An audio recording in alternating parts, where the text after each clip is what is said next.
Hi friends, എല്ലാവർക്കും പുതിയൊരു വീഡിയോയിലേക്ക് സ്വാഗതം. അപ്പോൾ ഇന്ന് നമ്മുടെ മോഹൻലാലിൻ്റെ ഡ്രോയിങ് പാർട്ട് 2 ആണ് ചെയ്യുന്നത്.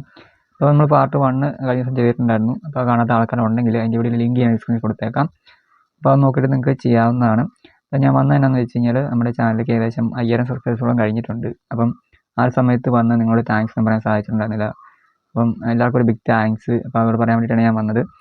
അപ്പം ഈ ഒരു പാർട്ട് നിങ്ങൾ കണ്ടിട്ട് നിങ്ങൾ ട്രൈ ചെയ്ത് നോക്കുക. നിങ്ങൾക്ക് എൻ്റെ സംശയത്തിൻ്റെ കമൻറ്റായിട്ട് മെസ്സേജായിട്ട് ചോദിക്കാവുന്നതാണ് കേട്ടോ. പിന്നെ ഡ്രോയിങ് പഠിക്കാൻ ഇഷ്ടമുള്ള ആൾക്കാരൊക്കെ നമ്മുടെ ചാനൽ ഒന്ന് സബ്സ്ക്രൈബ് ചെയ്ത് വെച്ചാൽ നിങ്ങൾക്ക് യൂസ് ആകുന്ന ഒരുപാട് ഡ്രോയിങ് വീഡിയോസ് നമ്മുടെ ചാനൽ അപ്ലോഡ് ചെയ്യുന്നതായിരിക്കും. അപ്പോൾ അതൊക്കെ കണ്ടിട്ട് നിങ്ങൾക്ക് പ്രാക്ടീസ് ചെയ്താൽ മതി, നിങ്ങൾക്ക് ഈസി ആയിട്ട് ഡ്രോയിങ് പഠിക്കാവുന്നുള്ളൂ. അപ്പോൾ നമുക്ക് ഇവിടെ ഹെയർ വരയ്ക്കാൻ വേണ്ടി നമ്മൾ 3 പെൻസിൽ യൂസ് ചെയ്യുന്നുണ്ട്. 6B, 8B, 10B. 3 ആർട്ട് ലൈനിൽ തന്നെ പെൻസിലാണ്. അപ്പം ഈ ഒരു ഫോട്ടോയിൽ നോക്കുവാണെങ്കിൽ ഇതിൻ്റെ അകത്ത് ഫുള്ളായിട്ട് ബ്ലാക്ക് ഹെയർ അല്ല വരുന്നത്, വൈറ്റ് ആയിട്ടുള്ള ഹെയറും വരുന്നുണ്ട്. അപ്പം അതുകൊണ്ട് തന്നെ ആ ഒരു ഭാഗങ്ങളൊക്കെ, അതായത് ഏത് കോളത്തിലൊക്കെയാണ് അത് വരുന്നതെന്ന് വെച്ച് കഴിഞ്ഞാൽ ആ ഒരു കോളങ്ങളൊക്കെ ജസ്റ്റ് ഒന്ന് നിങ്ങൾ നോട്ട് ചെയ്യുക. വരച്ച് പോകുന്നതനുസരിച്ച് ആ ഒരു കോളം വായിച്ച് പോയാൽ മാത്രം മതി. പിന്നെ നമുക്ക് ആദ്യം ഡാർക്ക്സ് കൂടിയ ഭാഗത്തൊക്കെ ഒന്ന് ഫില്ല് ചെയ്ത് പോകാം. അതായത് ആദ്യം തന്നെ ഒന്ന് വരച്ച് പോകാം. അതിനുശേഷം ലൈറ്റ് ആയിട്ടുള്ള ഭാഗത്തൊക്കെ ഞാൻ പറഞ്ഞ ലൈറ്റ് ആയിട്ടുള്ള പെൻസിൽ ഉപയോഗിക്കാം. 6B ഒക്കെ യൂസ് ചെയ്യാം. അപ്പം ഫുള്ളായിട്ടല്ല നമ്മൾ വരയ്ക്കുന്നത്, നമ്മൾ ആ ഒരു വൈറ്റ് ഹെയർ കാണുന്ന രീതിയിൽ തന്നെ മാക്സിമം വരയ്ക്കാൻ ശ്രമിക്കുന്നുണ്ട്. അപ്പോൾ നിങ്ങൾക്ക് വരയ്ക്കുന്ന സമയത്ത് ആ ഒരു കാര്യങ്ങളൊക്കെ നോക്കി നിങ്ങൾ പോവുക. പിന്നെ നിങ്ങൾക്ക് ഹെയർ വരയ്ക്കാൻ ഈസിയാണോ അല്ലെങ്കിൽ ബുദ്ധിമുട്ടാണോ ആ കാര്യങ്ങളൊക്കെ നിങ്ങളൊന്ന് കമൻറ്റ് ചെയ്യാം.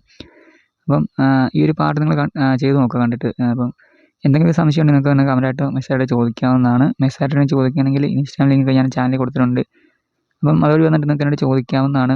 പിന്നെ നിങ്ങൾ ചോദിക്കുന്ന സമയത്ത് നിങ്ങൾ വരച്ച ഡ്രോയിങ് വേണമെങ്കിൽ ജസ്റ്റ് ഒന്ന് അയച്ചു തന്നിട്ട് അതിൽ മിസ്റ്റേക്കൊക്കെ എന്തെങ്കിലും ഉണ്ടെങ്കിൽ ജസ്റ്റ് ഒന്ന് ചോദിക്കുക, ഞാൻ നിങ്ങൾക്ക് പറഞ്ഞു തരുന്നതായിരിക്കും. അപ്പോൾ കുറേ പേരൊക്കെ എനിക്ക് അയച്ചു തരാറുണ്ട്. അപ്പം മിക്കതും നല്ല രീതിയിൽ തന്നെയാണ് ഡ്രോ ചെയ്തേക്കുന്നത്. ചിലതൊക്കെ മാത്രം ചില മിസ്റ്റേക്കൊക്കെ ഞാൻ പറഞ്ഞു കൊടുക്കാറുണ്ട്, ബാക്കിയൊക്കെ അവർ ക്ലിയർ ആയിട്ട് തന്നെ വരച്ചിട്ടുണ്ട്. പിന്നെ നിങ്ങൾ മുടി വരയ്ക്കുന്ന സമയത്ത് പ്രത്യേകിച്ച് ശ്രദ്ധിക്കേണ്ട കാര്യം എന്ന് വെച്ച് കഴിഞ്ഞാൽ നിങ്ങൾ പെൻസിൽ ഷാർപ്പൻ ചെയ്ത് തന്നെ യൂസ് ചെയ്യുക. ഓരോ തവണയും ഷാർപ്പൻ ചെയ്തിട്ട് മുടി വരയ്ക്കുക. കാരണം ഓരോ ഹെയർ പോലെ നമുക്ക് നല്ല രീതിയിൽ എടുത്ത് നിൽക്കുന്ന രീതി നമുക്ക് വരയ്ക്കണമെങ്കിൽ പെൻസിൽ എപ്പോഴും ഷാർപ്പൻ ചെയ്ത് യൂസ് ചെയ്യുന്നത് തന്നെയാണ് നല്ലത്. അത് ഞാൻ ഓരോടിക്കൊന്നും പറയുന്ന കാര്യം തന്നെയാണ്. അപ്പം നിങ്ങൾക്ക് അറിയാമായിരിക്കും. അപ്പോൾ ഇല്ലെങ്കിൽ നിങ്ങൾക്ക് അറിയത്തില്ലാത്ത ആൾക്കാരുണ്ടെങ്കിൽ ഞാൻ പറഞ്ഞതാണ്. അപ്പം നമ്മൾ ഏത് വീഡിയോ ചെയ്താലും ഏത് ഡ്രോയിങ് ചെയ്താലും നമ്മൾ ഓരോ പാർട്ടായിട്ടായിരിക്കും ചെയ്യുക. അപ്പം നിങ്ങൾക്കത് ഓരോ പാർട്ടും നമുക്ക് ചെയ്ത് പോകുന്ന സമയത്ത് നിങ്ങൾക്ക് എളുപ്പത്തിൽ, അതായത് ഞാൻ കാര്യങ്ങൾ പറഞ്ഞുകൊണ്ട് തന്നു പോകുന്നുണ്ട്. അപ്പോൾ കുറച്ചുകൂടെ കാര്യങ്ങൾ നിങ്ങൾക്ക് മനസ്സിലാക്കി ചെയ്യാൻ വേണ്ടിയിട്ടാണ്. തന്നെയുമല്ല, ഇപ്പോൾ നമുക്കൊരു വീഡിയോയ്ക്ക് തന്നെ ഫുള്ളായിട്ട് നമ്മൾ വരച്ച് ചെയ്യുമ്പോഴത്തേക്കും നിങ്ങൾക്ക് അത് ഒറ്റയിരിപ്പി വരയ്ക്കുമ്പോഴത്തേക്കും അത് ബുദ്ധിമുട്ടായിരിക്കും. അതേസമയം നമ്മൾ ഓരോ പാർട്ടായിട്ട് ചെയ്യുവാണെങ്കിൽ നിങ്ങൾക്കും അതിനുള്ള സമയം കിട്ടും, എനിക്കും അതിനുള്ള സമയം കിട്ടും. അപ്പം അതുകൊണ്ട് തന്നെയാണ് ഞാൻ ഓരോ പാർട്ടായിട്ട് ചെയ്യുന്നത്. അപ്പോൾ നമ്മളൊരു ഡ്രോയിങ് ഒരു 3 അല്ലെങ്കിൽ 4 പാർട്ടൊക്കെ ആയിട്ടായിരിക്കും ചെയ്ത് തീർക്കുക. അപ്പം ആദ്യം ഔട്ട്ലൈൻ ആയിരിക്കും ചെയ്യുക. പിന്നെ രണ്ടാമത് മിക്കതും ഹെയർ തന്നെയാണ് ചെയ്യുന്നത്. പിന്നെ ചിലതൊക്കെ ഫേസ് ഷെയ്ഡിങ് ചെയ്യാറുണ്ട് രണ്ടാമത്തെ പാർട്ടായിട്ട്. അപ്പം ഓരോരുത്തരും ചോദിക്കുന്നുണ്ട് ഇപ്പോഴും ഹെയർ വരയ്ക്കുന്ന വീഡിയോ ചെയ്യാമോ അല്ലെങ്കിൽ ഷെയ്ഡിങ്ങിനെ കുറിച്ച് വീഡിയോ ചെയ്യാമെന്ന്. അപ്പോൾ അതുകൊണ്ടാണ് ഞാൻ ഇപ്പം എടുത്ത് വീണ്ടും പറഞ്ഞത്. കാരണം നമ്മൾ ഡ്രോയിങ് ചെയ്യുമ്പം അതിനകത്തെല്ലാം ഉൾക്കൊള്ളിച്ചാണ് നമ്മൾ ചെയ്യുന്നത്, ഓരോ പാർട്ടാണ് ചെയ്യുന്നത്. അപ്പം അതിനുവേണ്ടി ഞാൻ വേറെ, അതായത് ഞാൻ മിക്കതും ചെയ്തിട്ടുണ്ട്. ഈ പറഞ്ഞ ഹെയർ ഡ്രോയിങ്ങൊക്കെ ഞാൻ ചെയ്തിട്ടുണ്ട്. അത് ഈ പറഞ്ഞ ജസ്റ്റ് ഹെയർ വരയ്ക്കുന്നത് എങ്ങനെയാണെന്ന് കാണിച്ചിരുന്നത് മാത്രമേ ഉള്ളൂ. അപ്പം കൂടുതലായിട്ട് മനസ്സിലാകുന്നത് എങ്ങനെയാണെന്ന് വെച്ച് കഴിഞ്ഞാൽ ഇങ്ങനത്തെ ഡ്രോ ചെയ്യുന്ന സമയത്ത് നിങ്ങൾക്ക് ആ ഒരു റെഫറൻസ് ഇമേജ് നോക്കുമ്പം നിങ്ങൾക്ക് കുറച്ചുകൂടെ കാര്യങ്ങൾ മനസ്സിലാക്കിയെടുക്കാൻ ചെയ്യാൻ പറ്റും. അപ്പോൾ നമ്മൾ സാധാരണ ഒരു ഹെയർ വരച്ച് ജസ്റ്റ് പോകുന്നതിന് നല്ലത്. അതേസമയം നമ്മളൊരു ഫോട്ടോ നോക്കി വരയ്ക്കുന്നതായിരിക്കും കുറച്ചുകൂടെ നമുക്ക് മനസ്സിലാക്കാൻ പറ്റുക. അതുകൊണ്ടാണ് ഞാൻ പറഞ്ഞത്. പിന്നെ ചിലരൊക്കെ ഈ പറഞ്ഞ പോലെ ഇൻസ്റ്റാഗ്രാം വഴി എനിക്ക് അയച്ചു തരുന്ന സമയത്ത് അവർ ഹെയർ വരച്ചേക്കുന്നതൊക്കെ മിസ്റ്റേക്ക് എന്ന് വെച്ച് കഴിഞ്ഞാൽ അവർ പെൻസിൽ ചുമ്മാ എടുത്ത് ഇങ്ങനെ കുത്തി വരയ്ക്കുന്ന പോലെ ഒരു രീതിയിലാണ് ഹെയർ വരച്ച് വെച്ചേക്കുന്നത്. പക്ഷേ അങ്ങനെയല്ല വരയ്ക്കേണ്ടത്. അപ്പോൾ ആ ഒരു രീതികളൊക്കെ ഈ പറഞ്ഞ പോലെ ഞാൻ നേരത്തെ പറഞ്ഞ ആ ഒരു വീഡിയോയ്ക്കകത്തുണ്ട്. അപ്പോൾ നിങ്ങൾക്ക് വേണമെങ്കിൽ അത് ജസ്റ്റ് ഒന്ന് കണ്ടു നോക്കാവുന്നതാണ്. നമ്മുടെ ചാനൽ നമ്മൾ കൊടുത്തിട്ടുണ്ട്. അപ്പം നിങ്ങൾ ഒരു സൈഡിലെടുത്ത് മാത്രമായിട്ട്, അതായത് നമ്മളൊരു ഇപ്പം നമ്മൾ ഏത് ഡ്രോയിങ് അല്ലെങ്കിൽ ഏത് ഫോട്ടോ നോക്കുവാണെങ്കിലും ആ ഒരു ഫോട്ടോയിൽ ആ ഒരു ഹെയർ സ്റ്റൈൽ ഉണ്ടാകും. അതെങ്ങനെയാണ് വരയ്ക്കുക അല്ലെങ്കിൽ നമുക്ക് മനസ്സിലാക്കിയെടുക്കാൻ പറ്റുന്നൊരു ഹെയർ സ്റ്റൈലായിരിക്കും ആ ഒരു ഫോട്ടോയിലുണ്ടാകും. അപ്പം ആ ഒരു രീതിക്ക് നമ്മൾ കൈ കൊണ്ട് വരയ്ക്കുക. അതായത് മുടിയിൽ വെച്ചിരിക്കുന്ന ആ രീതി, ആ ഒരു സ്റ്റൈലിൽ തന്നെ നമ്മൾ പെൻസിൽ ഉപയോഗിച്ച് വരയ്ക്കുക. അപ്പം മിക്കതും ഞാൻ പറഞ്ഞ കുത്തി വരയ്ക്കുന്ന പോലെ വരയ്ക്കാണ്ട്, അതായത് ഒരു ഡയറക്ഷനിൽ തന്നെ വരയ്ച്ച് അങ്ങ് പോയാൽ മതി. അതായത് പെൻസിൽ ഷാർപ്പൻ ചെയ്തിട്ട് ഇപ്പം മുടി ഇരിക്കുന്ന ആ രീതിയിൽ തന്നെ നിങ്ങൾ വരച്ച് പോവുക.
അപ്പോൾ നമ്മൾ ഈ ഹെയറിൻ്റെ എല്ലാ കാര്യങ്ങളും വരച്ച് ഫുള്ളായിട്ട് കഴിഞ്ഞിട്ട് നമുക്ക് ചെയ്യാമെന്ന് വെച്ച് കഴിഞ്ഞാൽ ബ്രഷ് ഉപയോഗിച്ചൊന്ന് ജസ്റ്റ് ഒന്ന് ബ്ലെൻഡ് ചെയ്ത് കൊടുക്കുന്നത് നല്ലതായിരിക്കും. അപ്പം കുറച്ചുകൂടി റിയലിസ്റ്റിക് ആയിട്ട് തോന്നുന്ന രീതിയിൽ ആ ഒരു ഹെയർ നമുക്ക് കിട്ടുന്നതായിരിക്കും. അപ്പോൾ നിങ്ങളിന്ന് ജസ്റ്റ് ഒന്ന് ട്രൈ ചെയ്ത് നോക്കുക, നിങ്ങൾക്ക് ഈസി ആയിട്ട് വരയ്ക്കാവുന്നുള്ളൂ.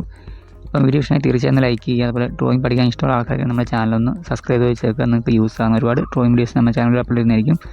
അതൊക്കെ കണ്ടിട്ട് നിങ്ങൾ പ്രാക്ടീസ് ചെയ്താൽ നിങ്ങൾക്കും ഈസി ആയിട്ട് ഡ്രോയിങ് പഠിക്കാവുന്നതാണ്. പിന്നെ എന്തെങ്കിലും സംശയം ഉണ്ടെങ്കിൽ പറഞ്ഞാൽ കമൻറ്റായിട്ട് മെസ്സേജായിട്ട് ചോദിക്കുക.